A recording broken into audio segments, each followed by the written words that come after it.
Ashamaa akkam jirtu kabajamtoota jaatamtoota turashiituu biyya argamtu obboon kun keessan fayyaa keessanii nagaa hogala ta'etti si baga nagaa taatanii warroon YouTube keessa subscribe like share comment naa gootan hundi keessan guddaa galatooma.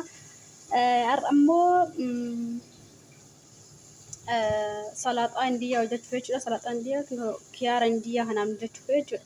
Kiyaara indiyaa kana in kunna kana booda wanta adii kana keessaa yaasnaa jechuudha. Keessaa yaasnee dhiifama yeroo duraanii viidiyoo waraabana tuttuqu waan ta'eef wanta adii kana gonka isaa keessaa yaasnaa qomxaaxaadha waan ta'eef jechuudha. Sanaan booda keessaa yaasnes illee kun akkaatti qal'isnee mul'ina tokkoof gimmaasha godhe jechuudha. Garuu asitti hin xiqqaatama jechuudha.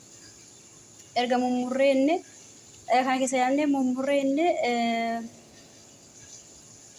soogidda faana xiqqoo bishaan keessa teessifnaa jechuudha. Kanaan booda erga bishaan keessa teessifnee booda zayita isaa keessatti xabbasnaa jechuudha. Kanaaf akkamitti akka salaaxaan kun hojjetamu sitti agarsiisa. Hanga xumuraatti naliin turti gaarii asitti shunkurtii baaroo fi timaatimii xiqqoo itti naqadhee jira. Kanaan booda immoo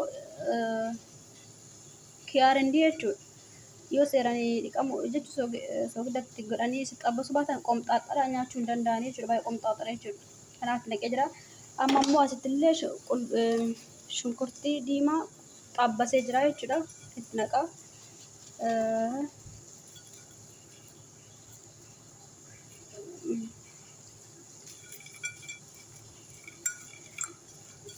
Isaan kana waliin dhumna. Kanaan booda asitti illee eenyu hin jira jechuudha. Maqaa isaanii joos indi isa jajjara jedhan jechuudha.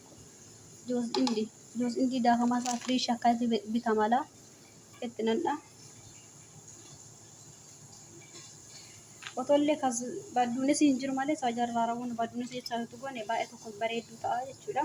Kanaaf akkatti salaaxaa indiyaa hojjechuun ni danda'ama. Asiin jedhaa salphaa ta'een hojjettanii nyaachuu ni dandeessu mana keessatti.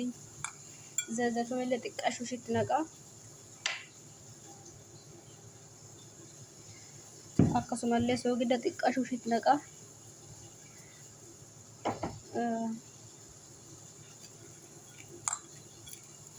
Kanaaf salaaxaa indiyaa fataa bareedduu ta'ee jedhee nyaachuun ni danda'ama.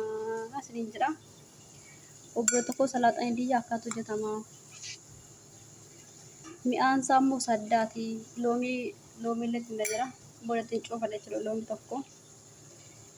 Asiin jira obboota kiyyaa. Asitti immoo shunkurtii xiqqaashuu kan xaafame fadheera.